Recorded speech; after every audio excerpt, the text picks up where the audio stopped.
Hello, everybody. This is Jesse Tweed, and I'm the president of TFS Properties.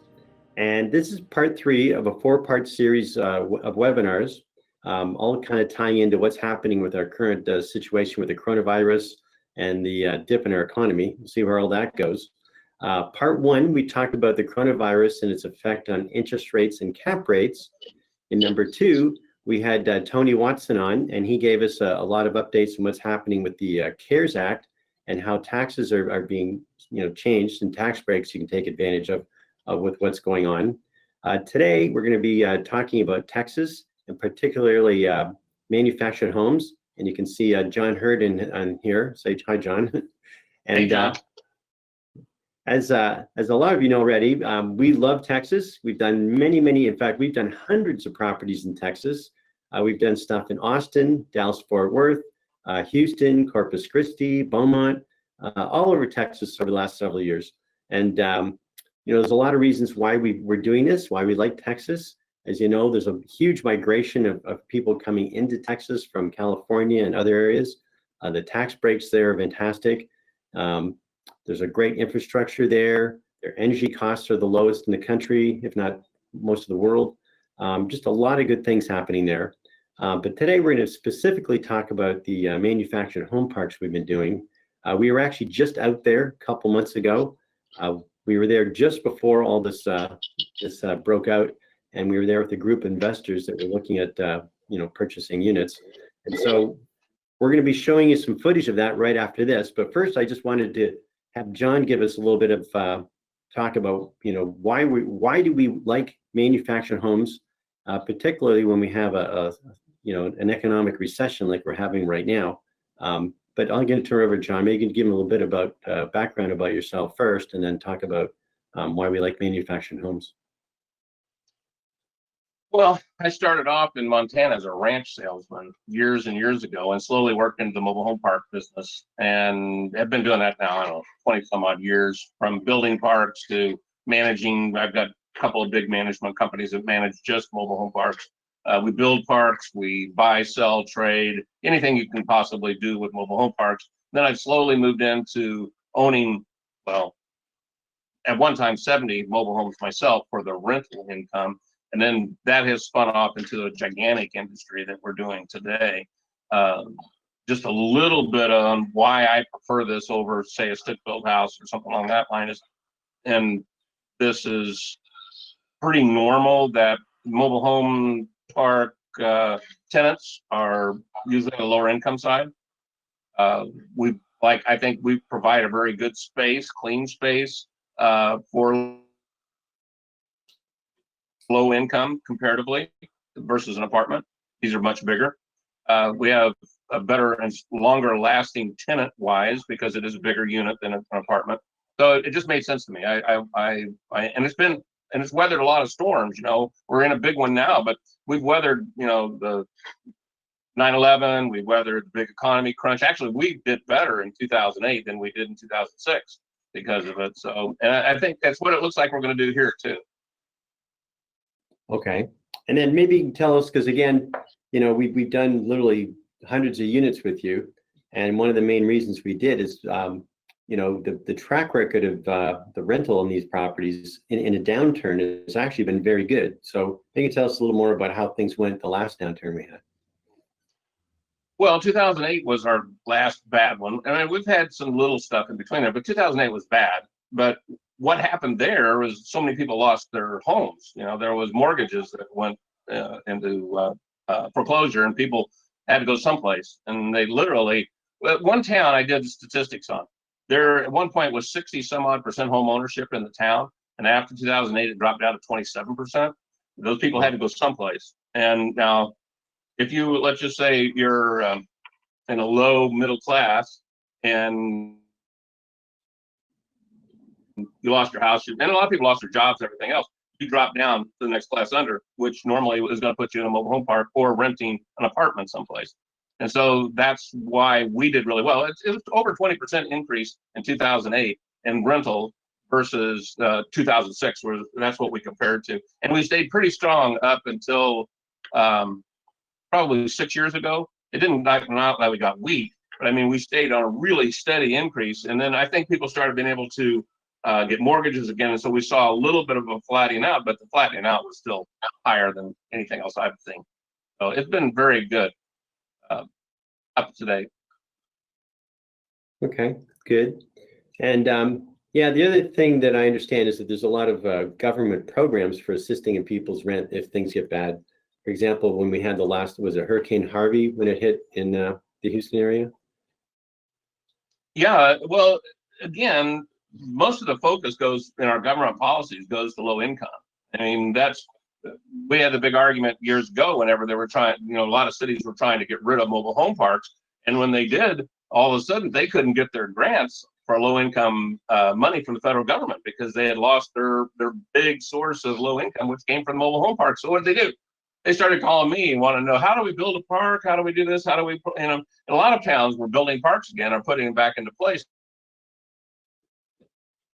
because they needed that low income housing, and it's pretty condensed, so it doesn't take up as much space as say low income housing and stick built, where they have to have bigger yards and things along that line. So it worked out well that way. But the government puts a lot of more programs together for low income than they do for say middle class or anybody else. And so that's why these immediately start working for all those programs. FEMA has emergency voucher housing for some, this is a national disaster.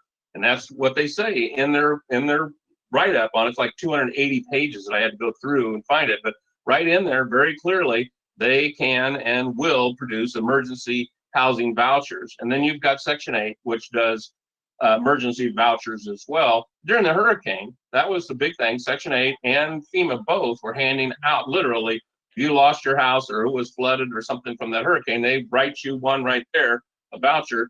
They could take it to say, one of my managers and say, hey, do you have a house? Here's what we have. And we take that voucher in, they move in, we send in the voucher, and every month we get a direct deposit check. And it's usually pretty good. I mean, it's normally above or right at what our normal rents are. Now we have to include things like water, not power, but we have to include that if we have water to the park, like it's sub-metered, instead of directly from the city or the rural, whatever it is. If we have water there and we sub-meter it, then we have to provide that, which is not a big expense. But they usually cover that plus other things in that voucher. It's been a great program. It really saved a lot of people, especially out in that all that coastal area that was hit so much by the hurricane. They could immediately go into housing if it was available. They had to come clear to Kingsville, which was an hour drive to find housing, but they did. Good. And so and that's just a couple of programs. And like I said, I've been on the phone with all of the housing and FEMA and everybody else, and they're just waiting for this funds to hit, and then they're going to start figuring out how to initiate it. Okay, so we're basically sitting on the edge right now, waiting for these programs to kick in. Yeah, they're all there. It just they have to get funded. They just signed that bill a week ago, and people go, well, that should just snap into place. But my God, we're talking trillions of freaking dollars, and it has to all have a paper trail. Now, we were talking about this earlier. It's like, it's not like you're just 2 or 3. You're thousands and thousands and millions here. So it's not going to be easy, and it's not going to go like simple, I don't think, but it's still there and it's still coming. So we're pretty secure. I would rather be in position with mobile homes than I would want to be anything at this point. Yeah, it's a good point. I was talking to a client of mine yesterday, and he owns a bunch of apartment buildings here in Los Angeles. And he says he can't believe how many of his tenants are calling up saying that they're not going to pay their rent. Now, here in LA, it's a little different because they're actually promoting that the tenants can't get evicted. And so it's really giving them the idea that they just don't have to pay their rent. But I know Texas is a lot different over there, a lot stricter. And it's not only just that they're stricter, because they said, hey, we're going to hold up. And when in most of the country, this was taken incorrectly, and they said there's no foreclosures or no evictions. If you really listen to it, it meant HUD products, anything that was HUD finance or something like that. California, I mean, what happens to you in California is kind of like people getting on a cruise ship right now. What are you thinking? Because this is coming. So like that they were going to do this in California, and why you have your money invested there, well, okay, up to you, but not something I would do. But Texas is very strong for the landlord or for the business minded, but not unfair for the tenant. The tenant needs to pay. That's what you do. We have to upkeep it and maintenance, and they need to pay. And so I think it's really fair across the board. They're not leaning one way or the other too hard. Yeah, well, again, big difference between California and Texas is California is very much a tenant-oriented state, whereas Texas is very much a landlord-oriented state. The advantage in California is people have made some huge appreciation, but again, if you can take that equity and move it into something like what we're doing in Texas, that equity you're taking out of California is giving you massive cash flow. I mean, the cash flows we're getting in Texas are double or triple what we're seeing here in Los Angeles area. Well, good. Well, I think that kind of plays into what we do. Sorry? We don't work, our business is on income property. It's not really investment property, it's income property. I classify those two separately. This is income every month. That's really what we set up and design. Where in a lot of situations you're sitting there waiting for equity. Well, you don't have any equity until you cash that in. This was always the thing. No matter how bad the economy gets, you're still going to get rent. It's like it's still coming in every month versus, well, how do you do in the stock market? Yeah, well, luckily I wasn't too heavy in the market, so I'm not too concerned. But yeah, if people that were, that they took a big hit. But again, yeah, the people we're dealing with, we're looking for good, stable cash flow. We all know that, as having tenants, it's never perfect, but again, we want something that's going to give us better cash flow than other types of property. And so that's why we like the manufactured homes. And generally we diversify. So the manufactured homes are going to be part of a portfolio with other properties that we do as well to give them diversification. But always across the boards, the manufactured homes are giving us the highest cash flow. It's usually 11 to 12% for whatever you invest. Well, good. Well, I think we kind of covered the areas that we want to with you right now. Now we're going to go into the actual footage that we did while we were out there a couple months ago and show everybody what it's like in the field there. And again, we took a group of investors out there. We usually do this every couple months. Might be a little delay for the next trip to go with what's happening here, but everybody always enjoys going and seeing the parks. And then John usually goes around and gives us a tour. So that's where you're going to be seeing the footage next. So thank you, everybody. And on to the next part. All right, see ya. Hello, everybody. Here we are in Trinity and Oasis's park office. We've actually sold this park out already, but we thought we'd come back here and talk to the management crew here, and they're all inside. But we have a lot of investors that already own buildings here. Like I said, this is all sold out already, but we're going to come in and just talk to the management company. Hi, ladies. We have you on camera now. Hi. This is Juana. This is Yolanda. Say hi. Hello. And this is Cynthia.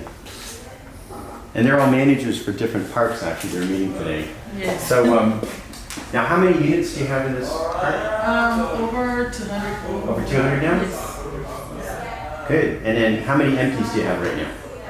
Just 3. 3. So we were asking her about going and looking at some, vacant buildings, and there's only a couple right now. Yes. And then, now when you get a vacancy, how long does it usually take to get a new tenant? Less than a month. And, I mean, I have where people are moving out, and I already have people interested in moving. Yeah, people right away? Yes, right away. And that's good. And then how long does it take to clean a unit out? Like when you guys go in and clean it up and make it for the Well, I next mean, time? it depends on how they want something that we usually do them quick. I mean, less than a month, we have already someone moving to another house. That's good. And then what kind of people do you get here? Like what's your average kind of person that comes in to rent? Most of the tenants are Hispanic people that come in, but I mean, we have different people, but most of them are Hispanic. Are they? Okay. And they're like construction workers or?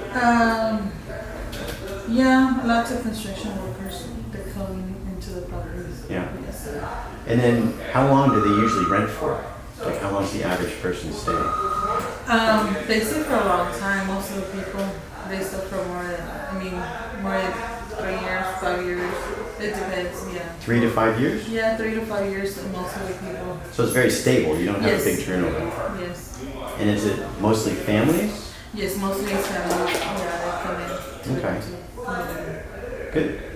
And then how often do you have a problem tenant, like someone you need to evict or they have trouble paying the rent? We don't have too many problems that I know often. Yeah. No, Like maybe what, once every couple months or? maybe 1 to 2 tenants in a month, but that sometimes not all the time. Yeah, so it's not very common. Yeah, it's not very common. Well, I guess the good thing is the economy is good, so people are working. Yes. Excellent. And then Yolanda, might I ask you some questions? Yeah, that's fine. Which park are you managing? I manage the north part over here by Porter and Splendora. Okay. And I have a property over here by Tailgate, which is by 290 area. Okay. And a small property over here down the street, which is going to be Humble as well. And then how many units would that be altogether? I have all the, most of the baby parks, they call them because they're like small, like 75 units maybe. Okay. So they're smaller parks.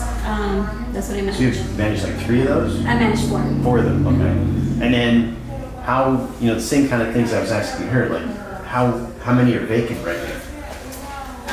Maybe, I don't have any vacancy. I know 290 area over there is pretty busy. So that one's full, 100% full over there. As for over here in this area, which is Humble, it stays very busy. It's kind of a little bit slower up to the north, but we're almost full as well. So if you had a tenant leave in the slow one, how long would it take you to get a new tenant? On the slow one, maybe about a month and a half. So it's still pretty quick. Yes. Okay. And then, do you have the same kind of tenants as what we have in this park? Yes. We all mainly have the same kind of tenants, correct. I got it. And then, again, mostly families, construction workers? Oh, yeah, of course. We always try to take in more like families. Right, that makes sense. And then, how long have you been working with them? I'm gonna be 2 years with them in November. Okay, so you're newer. Yes. Were you doing any other parks before that, or? No. No? No. Not at all. I got it. And again, do you find, I guess you haven't been there that long, but do you have much of a turnover? Like how often do people leave? No, they don't leave that often. They like the community. They stay there as much as they can. Sure, hitting on the neighbors and Sometimes, kids. most of the time, they leave because they purchase a home or they purchase a land, and maybe that's the reason they leave. But they like the communities, especially because we try to keep them safe. Watch out kids, and we do background checks and all that.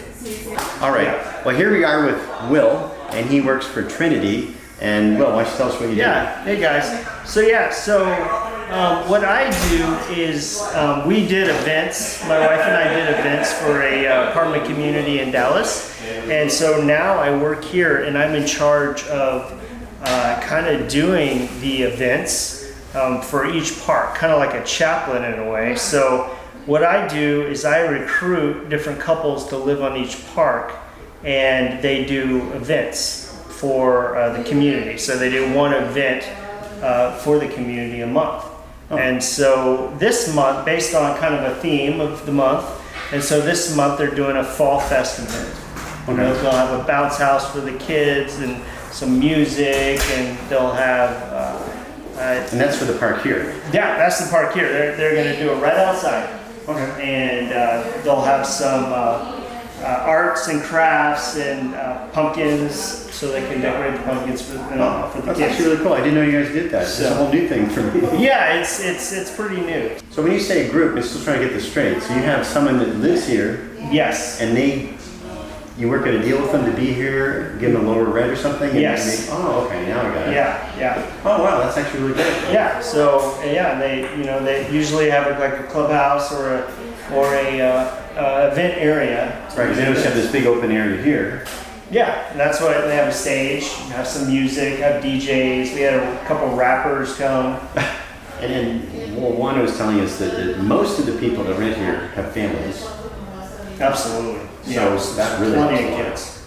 Plenty of kids. Yeah, we're starting to kind of some tutoring at some of the parks for the You're kids, which gonna be really cool. And then when you say tutoring, is it free for the? Yeah. Okay. Book kind of reading books and stuff like that. Like Oh, wow. Yeah, so it's called a neighborhood kids club. Yeah. Wow, that's actually really good. Yeah, so we like it, and we're starting. We're talking to some partner organizations, nonprofits. Yeah. How long have you been doing these kind of events? Well, so it's been going on, like they've had a few different ones that they've been kind of experimenting with. Right. So probably about 4 years, but I started in August, and my job was to grow those. So now there's about 9 to 10, and so Yeah, I'd be interested to see what the tenant retention is like yeah, over time. yeah. I'm sure it's going to help. Yeah, and the owners really just want to increase the community for the people, Yeah. but it's going to also, add to the retention as well. Yeah. No, that's really good. Great. So, Good. Well, good luck. yeah, thank you so much. Appreciate it. Yeah. Thanks a lot, guys. So again, here we are at Oasis Park, and you heard there's over 200 units here. Most of them were sold by us to our investors. So let's just walk down here and you get a bit of an idea what it looks like. You can see it's all pretty new. The cars are nice. The lawns, etc., are all cut and well kept. And like Wanda was telling us, most of these people here are families. And you can see lots of trucks. We are in Texas also. Everybody owns a truck in Texas.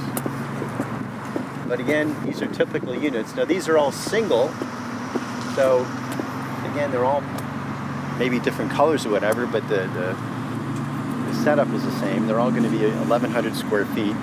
And you see here the skirt, and they call this a skirt. See the white flap here? And underneath that is the foundation that it's sitting on. So they'll literally bring these in by truck, and they'll use a crane to move it and set it on top of the foundation, and then they'll strap it down. So these are pretty solid.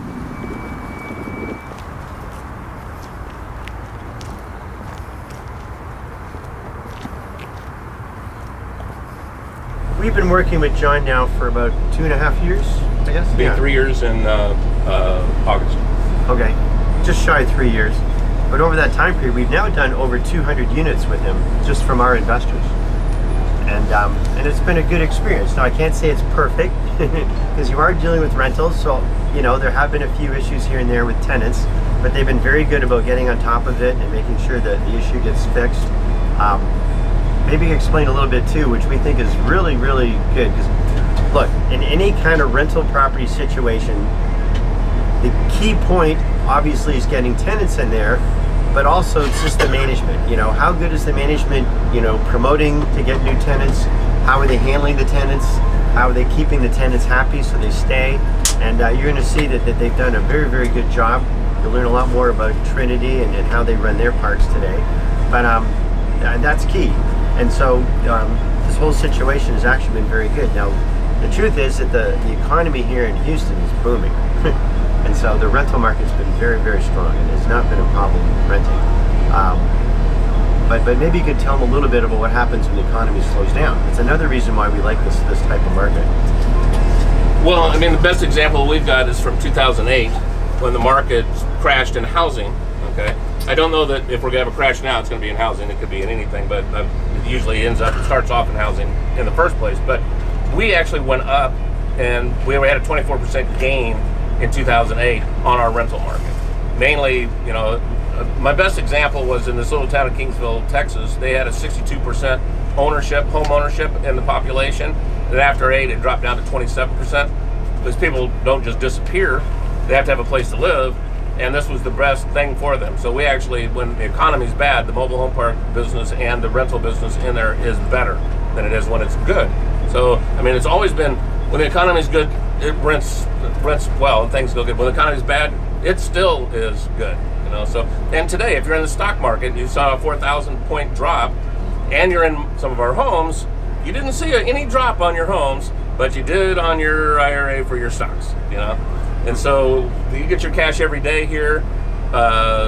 You're not necessarily, you haven't made any money in the stock market unless you sell something, you know. So because you can see it's moving. So this is such a safe place to park your money. And I'd be willing to bet, no matter what you do in the stock market, on a consistent basis, 11 and 12, 13, as you progress up through the numbers on income on your homes, way better in the long run than you'll ever find in any stock portfolio that I've ever seen.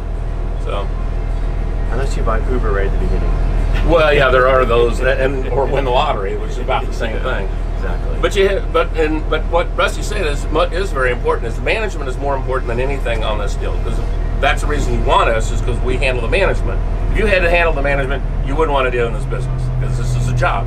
So every month I spend a week. I'm on the tail end of this month's loop that I go through, drive through the parks. I don't necessarily look at every person's home, but I look at all the parks. I talk to the managers. I drive, make sure everything is functioning correctly, and then back home I go. And so I'm on that loop. I've been through here. The parks we're going through today I haven't seen yet this month, but I went through Corpus Christi, I went through Kingsville, I went through Austin and back, and that's my normal trip, so that I'm always keeping an eye on it. And our management company oversees the on-site management company, which is Trinity. And then we make sure, and we do, and like I said, not everything's perfect. It is rental. There's a lot of pieces in between there. But every time we find something that is a little out of place, we fix it. We put in a bulletin, and everybody follows the new program. And we've hired 2 new people in our company just in the last week to pick up things that we thought are holes to fill them. And so it is going to always be a progression. But we started off really good, and we're just getting better. And, you know, so, but there is, you know, if we find some kind of glitch, it's just like now we have our new software program where you had to depend on us to send you out income statements. Now you'll be able to go in and pull your own anytime you want to. And these are how we slowly progress up through the levels to make it perfect. So that's our goal always, is to find ways to make it simpler and better. Main thing with us is vacancy time. That is always our biggest goal, is to cut the amount of vacancy time out. If you have somebody move out, which in this industry, the people stay longer than normal, but when they go, we have to be there, go hit it, clean it, move it into the next one. And that's really what we're always working on. So why we sell these homes, that's always a question. Why don't they just keep them? You know, because of the money that's on it. Big reason. In this industry, to buy an existing mobile home park, the return on it has been beaten down a lot. They're really popular. So they used to, when I was starting buying, I was buying them at a 12% cap of the parks. And now they're down at 6, 7, depends on where you're at. All right. So they decided, okay, well, the best thing for us to do is to build parks. They can build them a lot cheaper. But attrition, the thing that really kills you, is how fast can you fill that park up once you build it. And it takes I was waiting for everyone to bring their own home into a 200 space park. I could be there for 20 years waiting to fill that, because it costs $5,000 to move a home and set it up. And so that didn't work. Their idea then was, okay, we're going to buy a bunch of homes, we're going to fill all these spaces ourselves, we're going to rent them, and now we'll have a full park. Well, they did, except for they ended up with $40 million of cash tied up in homes, and they couldn't expand any further. And so what do we do to make it so they can get our cash back? This is what we do, and get the cash back. So this helps us all. This is how we do it. So they pull that cash back out. They keep building new parks in front of us. And we got a 700 space park being built in Katy right now. But this is how they can stay out in front of us. And so it gives us the returns off the homes, and they keep building new parks to be able to supply us. Well, now that you've seen Texas and why we go there and why we like it with the manufactured homes, I want to also let you know that we don't just do the manufactured homes. We do a lot of other properties there. We're actually in the middle of a transaction for some raw land that's going to be developed into an industrial park outside of the airport in Austin. We did an office building in the Dallas-Fort Worth market, as well as some industrial buildings, apartment buildings we've done in those markets. We've done single-family homes, pretty much across the boards, all these different types of properties we've done there, and also quite a few triple net lease properties. Now, we're hoping the way things are going that the Texas market's going to hold up. It's probably going to take a bit of a dip, just like everywhere else. I think that's what's going on right now. But in the long run, it's all about keeping your tenants and keeping your cash flow. And so we've really focused on properties in markets and situations where we feel that even though we're going to go through some kind of recession, or who knows what this turns into, we're going to hold up fairly well. And that's exactly what's happening so far. So we keep our fingers crossed. But you're seeing a lot of things that are going on right now. For example, a lot of people have lost their jobs.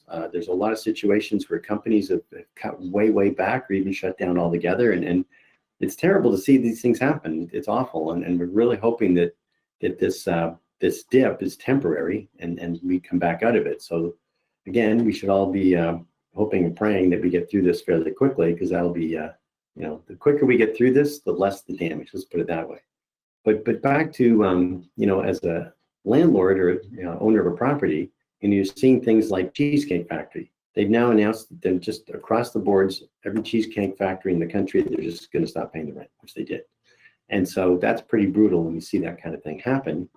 Now, the types of properties we've been putting clients into, for example, we've done a lot of triple net lease properties, and we're going to be talking about those extensively on Monday at our 4th webinar. But the whole point here is that you want to have tenants that can keep paying the rent despite situations like this. And that's what we've really focused on for several years now. And those properties are holding up very well. And again, that's what we're going to be talking about on Monday. We're going to do a deep dive into triple net lease properties, how to pick a safe tenant, the kind of situations we're involved in. We actually have some properties under contract right now that should be closing in the next week or two. And our clients are very happy to follow through with these transactions. They're not thinking of backing out at all, because they're very appropriate, and the tenants are not having any problem, with their income right now because of the situation. So those are the kind of situations we want our clients into and that we promote. So again, tune in on Monday, and you'll see a lot more information about triple net lease properties, how to pick good tenants, and also about how to diversify your portfolio. And we're going to be walking through actual examples of portfolios we've done in the last couple of years. So thank you again, everybody. Keep your distance and stay healthy, and let's all pray we get through this quickly. Thank you.